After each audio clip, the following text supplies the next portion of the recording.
여러분, 그래서 우리가 지향하고 있는 성도의 상에 대해서 오늘 한번 말씀을 통해서 한번 간단하게 묵상해 보도록 하겠습니다. 여러분, 지난 시간에도 잠시 말씀을 드렸지만 성경 66권 중에서 복음의 진수를 담고 있는 로마서, 여러분, 로마서를 그래서 어떻게 표현을 했느냐면, 성경이 굉장히 값비싼 반지라고 한다면 로마서는 그 반지에 뭐라고 그랬습니까? 보석이라고 이야기했어요. 왜 그러냐면 복음의 진수가 담겨져 있기 때문에 그런 것입니다. 로마서를 우리는 두 파트로 나눠볼 수 있다고 하지 않았습니까? 로마서 1장부터 11장까지의 말씀에서는 우리가 믿는 것이 도대체 무엇인가? 그러니까 복음의 이론편입니다.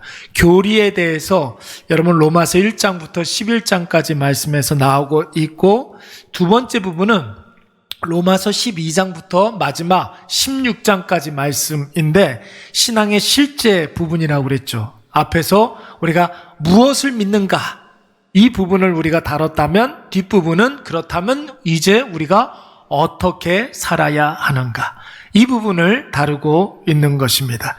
특별히 여러분, 오늘 우리가 읽은 로마서 15장 14절 이후부터는 사실 엄밀히 말하면 부록과 같은 거예요. 이렇게 뭔가가 이렇게 첨부되어 있는 것을 이야기하는 것이죠.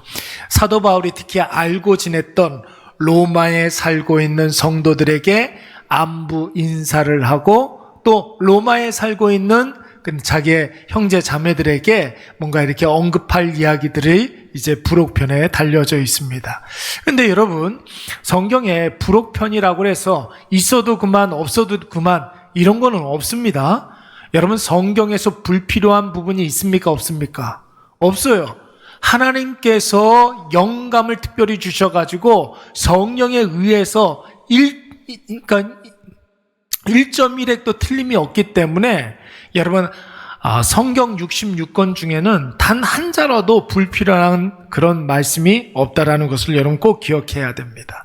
사도 바울은 로마서 두 번째 파트 부분에서, 즉 예수와 복음을 받아든 그리스도인들이 어떻게 살아야 하는가, 이 부분을 설명하면서 자신의 지인들을 소개하고 우리가 주변 사람들에게 또 어떤 자세와 어떤 태도로 살아가야 되는지를 가르쳐주고 있는 것입니다.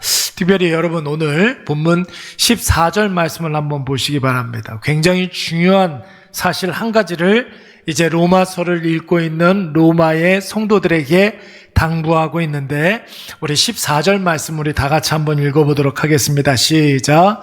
내 형제들아,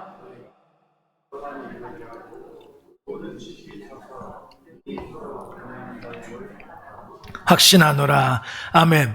여러분, 가장 먼저 사도 바울이 로마에 살고 있는 그리스도인들을 어떻게 지금 호칭하고 있습니까? 내 형제들아, 이렇게 호칭하고 있습니다. 그냥 형제 자매들이여 이렇게 호칭하지 아니하고 나의 형제들이여 이렇게 호칭하고 있어요. 바울은 지금 이 로마서를 쓰고 있는 이 시점이 언제였느냐면, 고린도 교회에 잠시 잠깐 머물러 있을 때에 로마서를 지금 쓰고 있는 거예요. 여러분, 제3차 전도 여행은 사실은 에베소 지역을 중심으로 해가지고 사도 바울이 전도를 했었던 때였습니다. 그런데 에베소 전도, 그러니까 제3차 전도 여행을 마무리하면서 고린도 교회에 잠시 들릴 일이 있었는데, 왜 그러냐면 그동안 사도 바울이 에베소에 이렇게 있을 때 고린도 교회에 거짓 교사들과 어용 성지자들이 많이 들어와 가지고 사도 바울을 모함하는 그런 일들이 굉장히 많이 있었습니다. 그런데 사도 바울이 4통의 편지를 쓰고, 그게 이제 고린도 전후서라고 할 수가 있죠. 4통의 편지를 쓰고, 또 그 편지로 인하여서 여러분, 성령께서 고린도 교회의 모든 문제들을 다 해결해 주셨기 때문에 이제는 모든 문제가 해결되어서 사도 바울이 고린도 교회를 잠시 방문할 수가 있었습니다. 그 잠시 방문했을 때 여러분, 고린도 교회에서 여러분 로마에 있는 그리스도인들에게 편지를 쓸 수가 있었던 것이죠. 그 편지가 바로 로마서였습니다. 근데 사실 사도 바울이 로마에도 예수님을 믿는 사람들이 많이 있다라는 소식을 고린도 교회에서 들었던 것이 아니에요. 제3차 전도 여행 때에 에베소 지역에서 이제 사역을 할 때 로마에도 자생적으로 예수님을 믿는 사람들이 생겼다는 이야기를 듣게 됩니다. 여러분, 그때 사도 바울의 마음 가운데 하나님께서 아주 강권적으로 역사하셔서 로마로 가야 한다라는 비전을 허락해 주신 줄로 믿습니다. 여러분, 하나님께서는 우리의 비전을 기도 제목으로 여러분 받아주시는 줄로 믿습니다. 사도 바울이 로마도 내가 보아야 하리라 이렇게 선포했었을 때 성령께서는 이제 사도 바울을 로마로 인도하시기를 시작했던 거예요. 그 로마로 가는 첫 번째 발걸음이 바로 로마서를 쓰는, 그 로마서를 기록하는 데에서부터 시작되는 줄로 믿습니다. 그러니까 여러분, 로마에 살고 있는 성도들이, 근데 여러분, 로마에 여러분 사도 바울이 가본 적이 있었을까요? 없었을까요? 없었어요. 사도 바울이 단 한 번도 로마에 가본 적이 없었습니다. 그러니까 여러분, 로마에, 그러니까 고린도에서, 에베소에서 알고 지냈던 사람들이 로마에 간 것, 그것은 그 사람들을 아는 거니까. 근데 로마에 살고 있는 그리스도인들의 대부분은 사도 바울이 아는 사람들이 아니었습니다. 그런데 여러분, 오늘 그 사람들을 사도 바울이 뭐라고 호칭하고 있습니까? 내 형제들아, 내 형제들아 이렇게 부르고 있어요. 아마도 사도 바울은 로마에 있는 그리스도인들에게 예수 그리스도를 어떻게 하면 가장 효과적으로 전할 수 있을까 고민하면서 기도를 많이 한 것 같아요. 얼굴은 보지 못했지만, 내가 아는 사람들은 별로 없지만 로마에 살고 있는 로마의 그리스도인들에게 편지를 쓰면서 기도하면서 그렇게 심혈을 기울였기 때문에 얼굴을 보지 않아도 그들을 마음으로 사랑할 수가 있게 된 것이죠. 제가 군대 가기 전에 교회에서 초등부 교사였어요. 초등부 교사였는데 제가 맡았던 임무가 3가지였습니다. 20살부터 21살까지. 여러분, 제가 맡았던 임무가 뭐였느냐면 5학년 2반을 맡았어요. 5학년 2반 아이들 7명의 여자반을 맡았습니다. 5학년 여자 1반은 12명이었어요. 그 5학년 1반 담임을 했던 친구는 지금 수원에서 큰 교회에서 목회를 하고 있어요. 5학년 2반 여자반은 저였어요. 7명. 예. 차미리네, 방지연, 김미서, 아직도 다 외워. 오유경, 아직도 다 외워. 왜 외우게, 발음이 이렇게 안 되냐? 왜 아직도 그 이름을 다 외울까요? 예? 정성이 막 이렇게 7명. 예? 얼마나 기도를 많이 했는지 몰라요, 여러분. 기도만 많이 했겠습니까? 제가 20살, 21살 때까지 아이들에게 일주일에 한 번씩 보는 아이들에게 편지를 한 통씩 썼어요. 7명 아이들에게. 예. 얼마나 열심히 했는지 몰라요. 얼마나 편지를 많이 썼는지 그 여자아이들 학부모가 어느 날 저한테 이렇게 와가지고 잠깐 얘기 좀 했으면 좋겠다는 거예요. 그래서 왜 그러냐고 그랬더니 교회 앞에 애기곰 다방이라고 있었는데 거길 저를 끌고 가더니 제가 그때 당시 21살이었는데 저를 끌고 가더니 우리 아이한테 그만 편지 좀 보냈으면 좋겠다는 거예요. 그만 편지를 보냈으면 좋겠다는 거예요. 고서원 선생님이 우리 아이를 좋아하는 것 같다는 거예요. 그런 오해를 받을 정도로. 좀 과하긴 했어요, 제가. 예, 과하긴 했어요. 그러니까 일주일 동안 월요일부터 수요일까지는 편지를 쓰는 날이고 수요일 날 그걸 붙이면은 토요일이나 이렇게 금요일이나 들어간단 말이에요. 그러니까 주일 전에 받아볼 수 있도록 그렇게 꼭 썼어요. 그리고 이제 나서 이제 군대를 갔습니다. 근데 제일 말 안 들었던 여자애한테 계속 편지를 썼어요. 일기 쓰듯이. 여러분, 얼굴은 보지 못해도 심혈을 쏟으면 그 아이를 사랑할 수가 있는 거죠. 여러분, 그 사람을 계속 생각하면서 기도하면 여러분 아무리 원수진 사람이라 할지라도 그 사람을 사랑할 수 있게 되는 줄로 믿습니다. 사도 바울이 여러분 그랬어요. 로마서를 쓰기 위해서 로마에 살고 있는 그리스도인들을 위하여 얼마나 많이 기도를 했겠습니까? 또 자신이 알고 체험하고 깨달은 복음의 진술을 얼마나 여러분 정성을 다해서 심혈을 기울여서 이 로마서에 갈아 넣었겠습니까?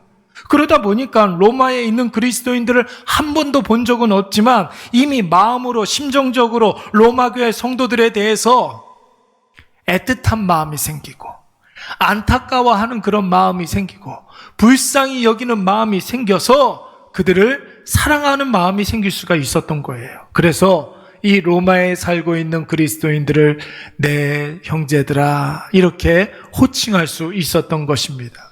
그리고 여러분 그게 아니고서라도 여러분 예수 그리스도를 믿어서 구주와 주님으로 영접한 그리스도인들을 우리는 한 몸이라고 이야기하지 않습니까? 지체라고 이야기합니다. 한 몸 된 지체라고 이야기합니다. 우리는 예수 그리스도의 몸에 붙어있는 지체예요.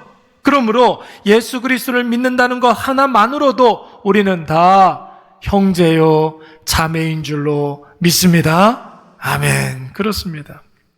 제가 가르쳤던 청년 중에 그 청년도 나이가 꽤 많이 먹었죠. 저하고 얼마나 차이가 나겠습니까? 그런데 지금은 저기 동탄에 가서 살고 있는데 가끔가다 한 달에 한 번, 두 달에 한 번씩은 저한테 꼭 전화를 해요. 그리고 저한테 꼭 전화를 해서 제일 먼저 뭐라고 이러냐면 형제님, 장난치느라고 그래요 저한테. 형제님, 그래. 제가 그 친구한테는, 그 사람한테는 목사님이라는 것보다 자기 형이 되었으면 좋겠다고 맨날 형제님 그렇게 이야기를 해요. 목사님이라는 호칭도 참 좋지만 그렇게 이야기하니까 그 사람이 나를 어떻게 생각하는지 마음이 느껴집니까? 안 느껴집니까? 느껴지죠. 여러분 동탄에 살고 있고 만날 일이 별로 없는데 한 달에 한 번씩, 두 달에 한 번씩 전화한다는 것만으로도 여러분 그 사람의 마음이 느껴지지 않습니까? 전화를 받을 때마다 기분이 좋은 거예요, 여러분. 그래서 여러분 교회 안에 하나된 성도들끼리 형제요, 자매요 이렇게 호칭하는 것이 얼마나 아름다운 일입니까? 이 아름다운 형제와 자매라는 호칭이 여러분 하나의 형식적이고 관례적인 그런 호칭으로 끝나지 않으려면 어떻게 해야 될까요? 그 형제를 위해서, 그 자매를 위해서 여러분 기도하시기 바랍니다. 기도하기 위해서 이름을 다 외워야 하는 거예요. 다 이름 외우십니까? 모르죠? 될 수 있으면 이름을 외울 수 있도록 노력하시기 바랍니다. 좀 노력해야 돼요. 왜요? 기도하기 위해서. 아무개 집사님을 위해서. 하나님 오늘도 내가 기도합니다. 이름을 모르면은요, 여러분, 기도가 잘 나오지 않아요.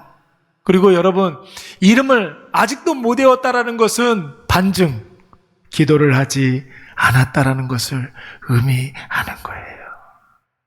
그런 거예요. 그래서 될 수 있으면 여러분 한 번 만난 사람이라도 저는 교회에 이렇게 한 번씩 이렇게 오시는 분들 있잖아요. 한 번 오고 안 올 분들도 있잖아요. 교회에 이렇게 잠깐 방문하고 그러시는 분들이 있을 거 아니에요. 여러분 그분들에게 꼭 이름을 꼭 기억을 하려고 노력을 합니다. 예, 그래서 두 번째 만났을 때 그 사람의 이름을 기억하면은 여러분 그 사람이 얼마나 감동을 받겠습니까? 그게 또 기도했다라는 것을 의미하는 것이죠. 지난주에 제가 우리 모건 엄마 이야기했잖아요. 모건 엄마. 이름을 알았어요. 이름을 알았어요. 제가 문자를 한번 보냈거든요. 이러쿵저러쿵 막 그냥 문자를 한번 보냈더니 이름을 가르쳐 주더라고요. 이름을 가르쳐 줘요. 조민혜. 제가 얼마나 기도하는지 몰라요. 기도하니까 행복합니다. 이번 주도 한 사람으로 인해서 얼마나 행복한지 몰라요, 여러분. 그렇죠? 여러분, 이름을 외워두시기 바랍니다. 예, 그러면 여러분, 얼마나 행복한지 몰라요. 예, 우리 교회는 또 비슷비슷한 이름들이 많아요. 예. 지난주에 이제 우리 2부 예배 반주하기 시작한 집사님 이름이 홍유지. 찬양대 반주하시는 집사님 이름은 홍성지. 그리고 조금 있으니까 홍성자 권사님이 또 오셨잖아요. 계속 이어져 가고 있어요. 그렇습니다, 여러분. 이름을 꼭 외워놓으시기 바랍니다. 여러분, 사도 바울이 로마서를 쓰기 위해서 혼신의 힘을 기울여서 자신의 뼈와 살을 갈아 넣어서 로마서를 기록했기 때문에 바울에게 있어서 로마의 그리스도인들은 한 번도 본 적은 없지만 그들은 이미 바울에게 있어서 나의 형제가 될 수 있었던 거예요. 우리 이레교회도 비록 알고 지낸 지 얼마 되지는 않았지만 이미 여러분, 우리의 삶에 친한 사람들은 아직 많이 있어요. 많이 있기 때문에 교회에서 더 이상 친한 사람 없어도 여러분 살 수 있습니다. 그게 현실이죠, 뭐. 그렇죠? 우리 주변에 이미 친한 사람 많이 있기 때문에 더 친한 사람들 있을 필요는 없을 거예요. 그러나 기왕 하나님께서 이레교회라는 울타리 안에 우리를 하나 되게 해주셨다면, 그래서 우리가 예수 그리스도의 한 몸 된 지체라고 한다면 조금 더 관심을 가져주시기 바랍니다. 여러분, 더 많이 기도해 주시기 바랍니다. 서로가 서로를 격려하고 위로하고 칭찬하고 섬기는 일들이 있어야 할 줄로 믿습니다. 그때 호칭으로만 형제요, 자매요 이렇게 끝나는 것이 아니라 내 평생에 가장 좋은 동역자를 이레교회에서 만나게 될 줄로 믿습니다. 여러분, 사람이 어떻게 될지 모르는 거예요. 여러분들 언제 하나님께서 불려가실지 모르겠지만 우리 이레교회에서 내 평생에 절대로 잊혀지지 않는 아주 중요한 만남을 만날 수 있는 거 아닙니까? 그렇죠? 이미 만났잖아요. 이미 만났잖아요.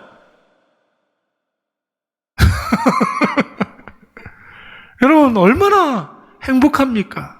그러니까 여러분, 기도 많이 하시고 먼저 섬기시기 바랍니다.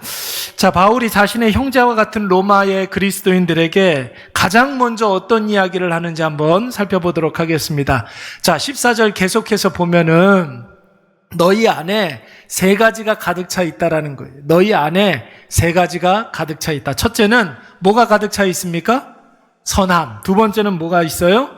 너의 모든 지식이 가득 차 있다는 거예요. 세 번째는 서로 권면하는 것이 가득 차 있다라는 거예요. 여러분, 선함이 가득 차 있다라는 것은 여러분 성경에서 선하다, 선함, 선한 일 이런 거는 거의 하나만 이야기하는 거예요. 여러분, 예수님께서 말씀하신 바 선한 것은 오직 하나님밖에 없는 줄로 믿습니다. 예, 그러니까 너희 안에 선함이 가득 차 있다라는 것은 무엇이 가득 차 있다는 거예요? 선한 것은 하나님밖에 이 세상에 선한 것이 없다 이렇게 말씀하셨거든요. 그러면 우리 안에 무엇이 가득 차 있다는 거예요? 하나님으로 가득 차 있다라는 것입니다. 그러니까 여러분, 하나님으로 가득 차 있다라는 말은 여러분, 누군가가 내 마음에 가득 차 있어요. 그거 뭐 하는 거예요? 두 자로 사랑. 그렇죠. 사랑한다는 거 아닙니까? 하나님께서 내 마음속에 가득 차 있다라는 것은 하나님을 사랑한다는 뜻이에요. 너희 안에 하나님을 정말로 사랑하는 마음이 있구나, 이거예요. 첫 번째, 무엇으로 가득 차 있다? 하나님을 사랑하는 마음으로. 두 번째는 여러분 무엇이 가득 차 있다고 그랬습니까? 지식으로 가득 차 있다고 그랬습니다. 하나님을 사랑하는 마음뿐만 아니라 하나님을 아는 지식이 풍부하다라는 것이죠.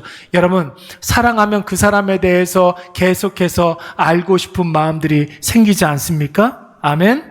사랑하면 그 사람에 대해서 알고 싶은 마음이 드는 게 당연한 것입니다. 하나님에 대한 지식, 그것은 여러분 하나님에 대해서 알아가고 싶은 마음, 하나님의 말씀, 이 성경에 대한 사모함, 말씀에 대한 사모함, 이것이 가득 차 있다는 것을 의미하는 것입니다. 자, 세 번째로는 서로가 서로에게 권면하는 일들이 있다라고 했습니다. 여러분, 하나님을 사랑하는 마음, 그렇죠? 선함으로 가득 차 있다.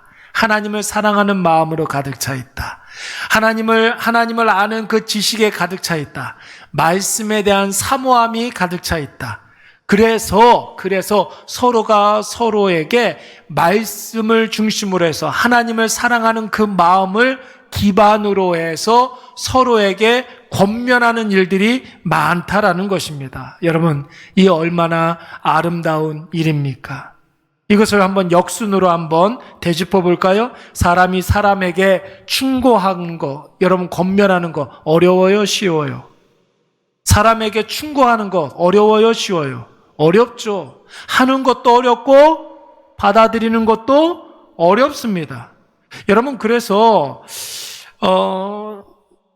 로마 성도들은 그런데도 불구하고 그 어렵다는 그 권면과 그리고 사랑 어린 충고가 풍부하다고 했으니, 여러분, 이것은 하나님을 사랑하는 마음과 하나님을 아는 지식이 풍부함이 있기 때문에 서로가 서로에게 권면을 하고 권면을 들을 수 있었던 것입니다.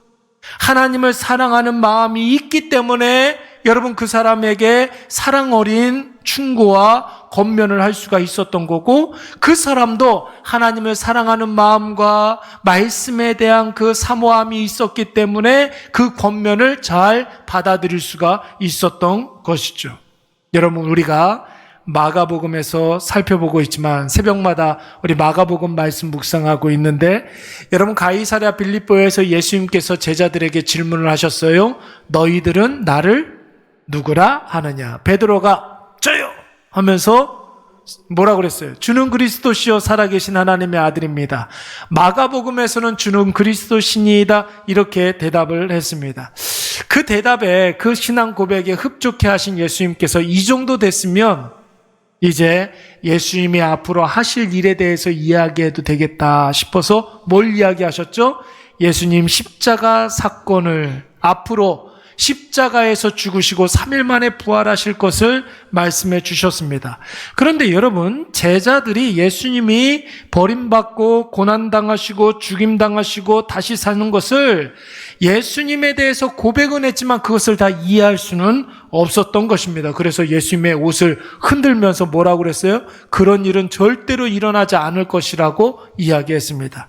그런 제자들에게 예수님 뭐라고 말씀하셨습니까? 너희가 나를 따라오려거든 너희가 제자라고 한다면 누구든지 자기 자신을 부인하고 자기 십자가를 지고 따라야 할 것이니라. 이렇게 말씀하셨어요. 내가, 하나님께서 나를 이 땅에 보내주신 이유가 십자가지라고 보내주셨기 때문에 너희도 누구든지 나의 제자라고 한다면 자기 자신을 부인하고 자기에게 주어진 그 십자가를 지고 따라야 한다라고 그랬어요. 그리고 난 다음에 제자들을 데리고 변화산으로 올라간 거예요. 왜요? 십자가 지는 삶의 영광스러운 그 결론을 보여주시기 위해서 천국 모습을 보여주셨잖아요. 그래서 변화산에 올라가서 보여주신 것 세 가지가 뭐라고 그랬습니까? 빛 대신 예수 그리스도를 보여주셨고, 천국을 상징할 수 있는 여러분 엘리야와 모세를 보여주셨습니다. 그리고 여러분, 하나님의 음성을 듣게 된 줄로 믿습니다. 자기 부인하고 자기 십자가를 지고 예수님을 따르는 사람들의 결론은 천국을 소유할 것이라는 거예요. 할렐루야. 여러분, 이것을 꼭 믿으시기 바랍니다. 십자가 지는 것 쉬운 일은 아니에요. 그러나 여러분, 그 십자가를 지고 예수님 따라가는 사람들에게는 누구든지 빛 대신 예수 그리스도 만날 줄로 믿습니다. 여러분, 엘리야와 여러분 모세를 보게 되는 거예요. 그래서 천국의 자녀라는 거, 하나님 나라의 자녀임을 깨닫게 되는 것이고, 하나님의 음성을 듣는 놀라운 영광을 누리게 되는 것입니다. 그리고 예수님께서는 귀신 들린 아이의 모습을, 귀신 들린 아이를 고쳐주시잖아요. 십자가 지는 삶의 능력도 보여주신 줄로 믿습니다. 여러분, 우리가 십자가 지면 우리의 삶에 기적이 나타나는 줄로 믿습니다. 틀림없어요, 여러분. 틀림없어요.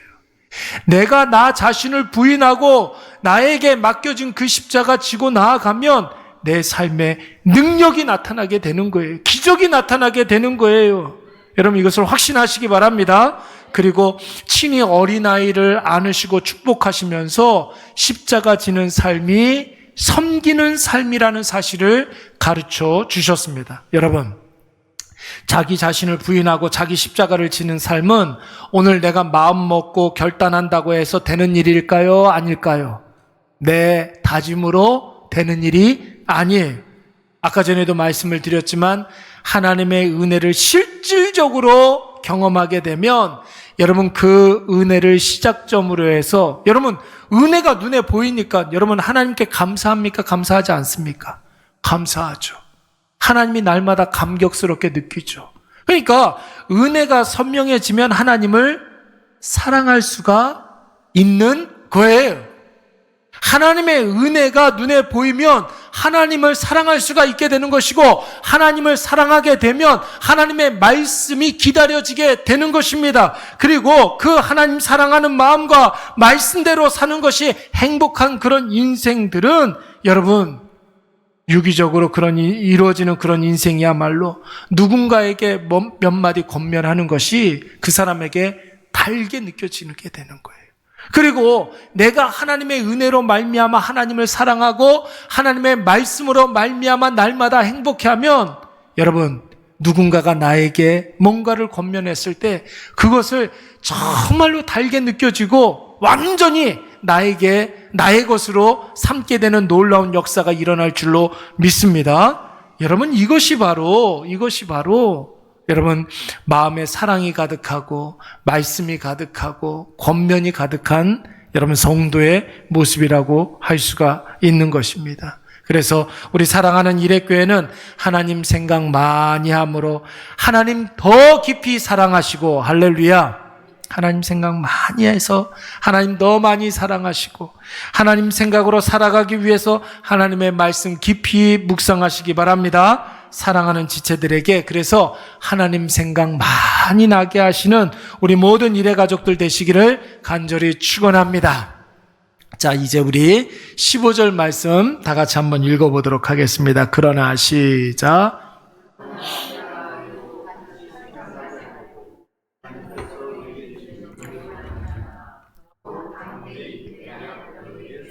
자, 더욱 담대히 대략 너희에게 썼노니, 이 말은 뭐냐면 로마서를 말하는 거예요. 지금까지 내가 써왔던 로마서를 말하는 거예요. 자, 이 로마서를 왜 썼다고 했습니까? 다시 생각나게 하려고. 누구로 하여금?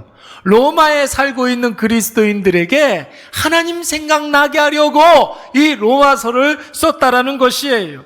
그래서 여러분 14절 말씀에 보시면은 하나님이 풍성하게 부어주시는 그 은혜를 생각나게 하려고, 하나님을 지극히 사랑하는 마음이 생각나게 하려고, 하나님을 아는 지식을 주는 그 하나님의 말씀을 생각나게 하려고 이 로마서를 썼다라는 것입니다. 여러분, 아까 전에 우리가 뭐라고 그랬습니까? 하나님 생각 많이 하고 하나님 생각으로 살아가고, 마지막에 뭐라고 그랬어요? 다른 사람들로 하여금 하나님 생각 많이 나게 하는 성도가 되어야 된다고 그랬잖아요.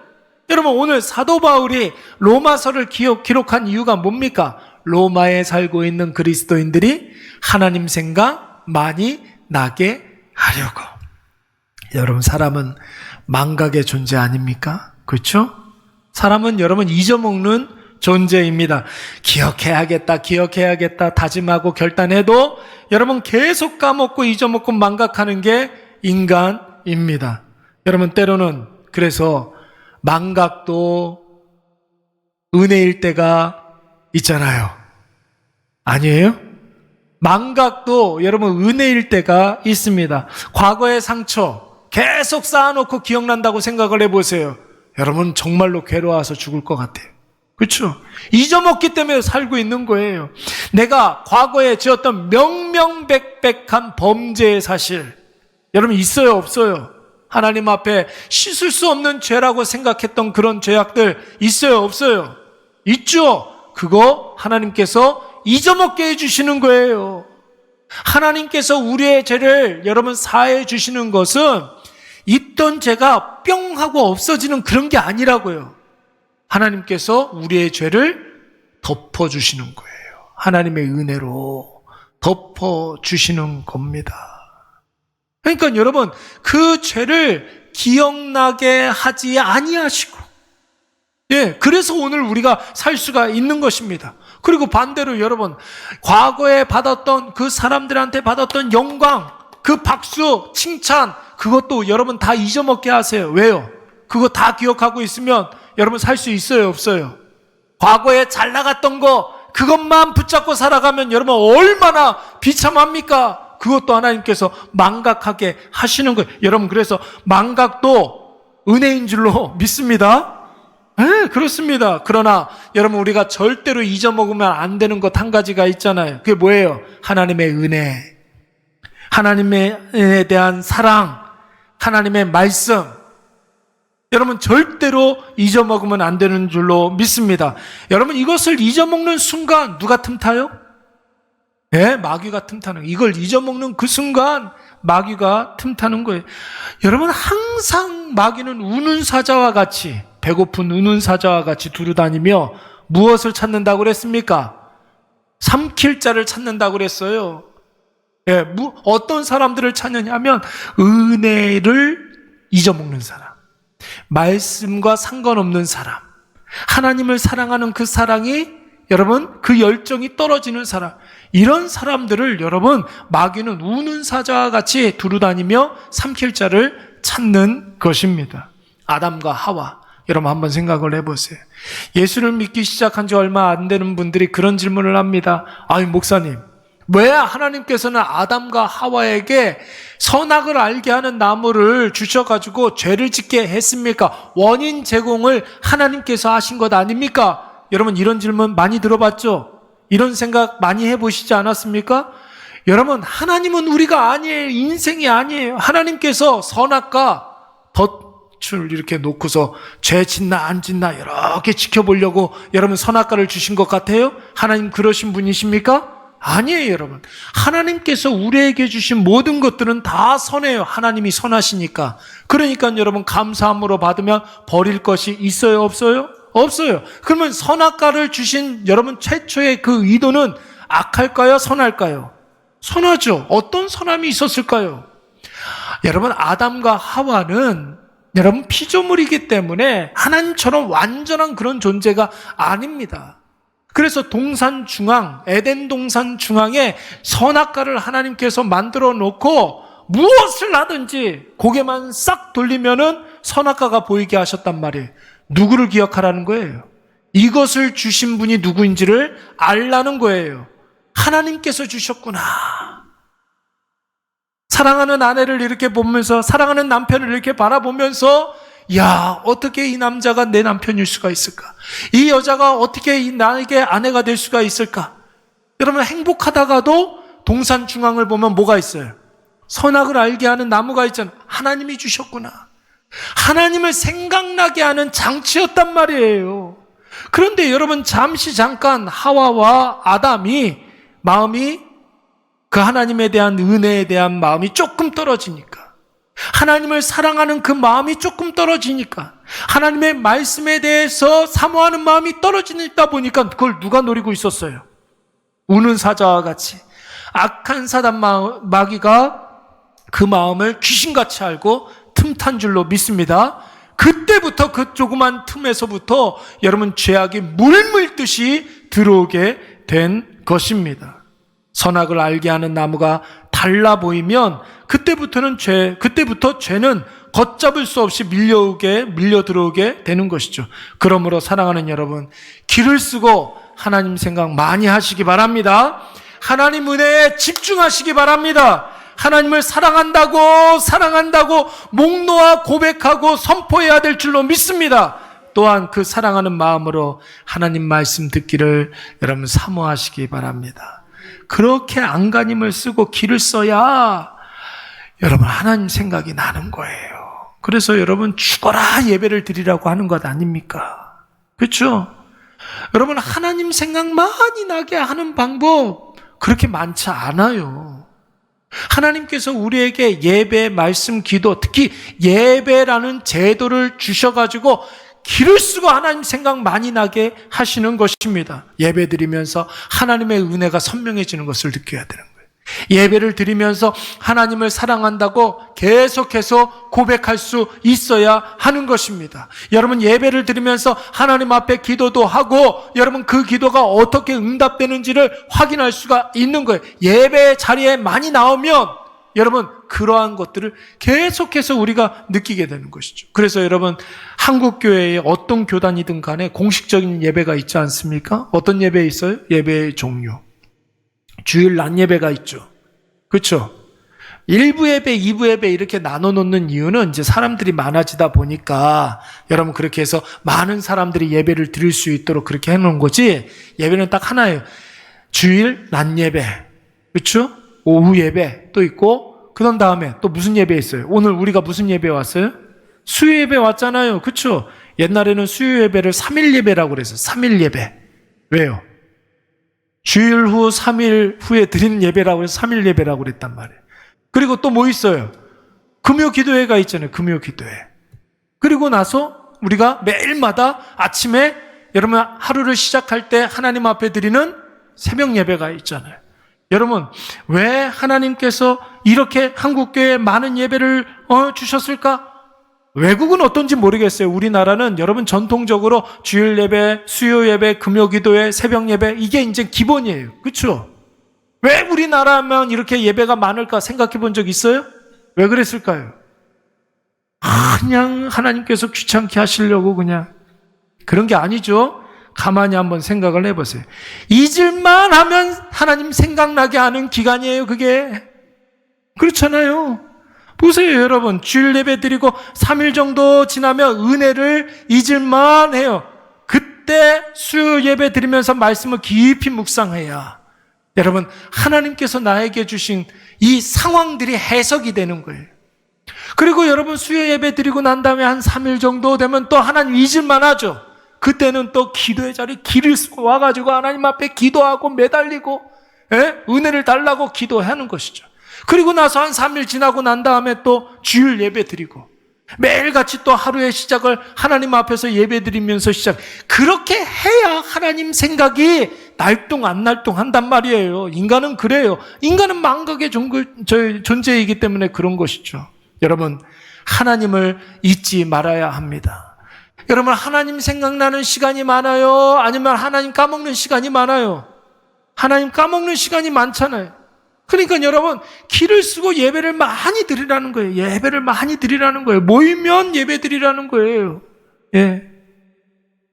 요즘 전에 어떤 어르신들이 그런 얘기를 했는데 요즘은 경로당에 잘 안 가신다며요. 어르신들이 경로당에 다 안 간다며요. 왜요? 거기 가면은 서열이 그렇게 있다는 거예요. 그리고 가면은 맨날 이것만 하고, 예, 그렇잖아요. 그래서 여러분 교회에 어르신들이 자주 이렇게 모여서 이렇게 둥글게 이렇게 앉아가지고 찬송도 부르고 기도도 하고 얼마나 좋습니까? 모이면 모일수록 예배를 드리고 연세가 많으면 많을수록 예배 드리는데 여러분 정말로 우리가 시간을 많이 할애해야 돼요. 예배 드릴 때 여러분 우리가 천국을 맛보게 되는 줄로 믿습니다. 그래야 예배를 많이 드리시는 분들은 죽음이 절대로 두렵지 않아요. 왜요? 천국 가는 관문일 뿐이기 때문에 그런 것이에요. 그래요. 그래서 여러분 연세가 많이 드시면 많이 드실수록 여러분 예배를 많이 드리라는 거예요. 젊은 사람들이 교회에 안 나온다 걱정할 필요 없어요. 여러분 걱정할 필요 없어요. 그놈들도 다 나이 먹으면 예배를 드리게 예배 드리러 나오게 돼 있어요. 지금 뭘 몰라서 예배 안 드리고 놀러 다니는 게 그렇게 정신 팔려서 그러는 거지. 여러분 그놈들도 나이 먹으면 다 예배 자리에 오게 돼 있습니다. 왜요? 하나님을 찾는 그런 마음을 하나님께서 주시는 거예요. 그러니까 여러분 예배 안 드리는 자녀들 걱정하덜 덜 말아요. 절대로 걱정하지 마세요. 기도만 하세요. 예. 여러분 삶에 아무리 어떤 어려움이 있어도 하나님에 대한 소망의 하나님을 더욱더 의지하고 능히 현실의 어려움을 이겨낼 수 있어야 될 줄로 믿습니다. 여러분 하나님 생각나게 하는 분은 누구예요? 성령님 아닙니까? 우리 요한복음 14장 26절 말씀에 뭐라고 그랬습니까? 읽어볼까요? 보혜사 시작. 보혜사 곧 아버지께서 내 이름으로 보내실 성령 모든 것을 가르치고 생각나게 하리라. 여러분 성령 충만은 뭡니까? 불길 가서 막 방방방방 뛰고 막 방언으로 막 기도하고 여러분 이게 성령 충만이 아니라 하나님 생각 많이 하는 게 성령 충만인 줄로 믿습니다. 성령 하나님께서 하시는 일이 뭐라고 그랬어요? 생각나게 하는 거라고 그랬잖아요. 그러니까 마음에 성령이 충만한 사람들은 계속해서 하나님 생각 많이 나게 하시는 거예요. 여러분, 하나님 생각이 많이 난다. 그러면 성령 충만한 줄로 믿습니다. 오늘 이것을 꼭 기억하시고 말씀 한번 정리해 볼까요? 첫째, 사도 바울은 로마교회 성도들에게 내 형제들아 이렇게 불렀습니다. 로마교회 성도들을 바울이 한 번도 본 적은 없지만 그들을 위해서 심혈을 기울이고 마음을 쏟아붓고 그들을 간절히 사랑하는 마음으로 기도했기 때문에 그들을 내 사랑하는 형제들아 이렇게 호칭할 수가 있었던 것입니다. 우리도 우리 이대교회에서 만나는 모든 믿음의 동역자들을 놓고 마음을 쏟으시기 바랍니다. 심혈을 기울이시기 바랍니다. 틀림없이 우리 이대교회에서 내 평생의 최고의 동역자를 만나게 될 줄로 믿습니다. 아멘. 그리고 우리 마음에 충만한 것이 있어야 하는데 먼저는 하나님의 은혜가 충만해야 되고 하나님을 사랑하는 마음이 충만해야 되고 하나님이 아는 지식이 충만해야 될 줄로 믿습니다. 그래야 권면도 할 수 있고 복음을 믿으라고 권면도 할 수가 있고 그 권면이 능력 있게 역사할 수 있게 되는 거예요. 사랑, 은혜, 사랑, 말씀이 충만하기 위해서는 여러분 예배의 사람이 되어야 할 줄로 믿습니다. 예배를 통해서 하나님 은혜 깊이 묵상하시고 하나님 더 많이 사랑하시고 하나님을 더 많이 알아가시는 저와 여러분이 되시기를 간절히 축원합니다. 따라서 한번 해봅시다. 하나님 생각 많이 하고 하나님 생각으로 살아가고 하나님 생각 많이 나게 하는 성도가 됩시다. 시작. 하나님 생각 많이 나게 하는 성도가 됩시다. 여러분, 이것이 바로 우리 이대교회가 지향하고 있는 성도상이에요. 그래서 여러분, 오늘도 우리 하나님 생각 많이 하시고 하나님 생각으로 살아가시고 하나님 생각 많이 나게 하시는 저와 여러분이 되시기를 간절히 축원합니다. 기도하겠습니다.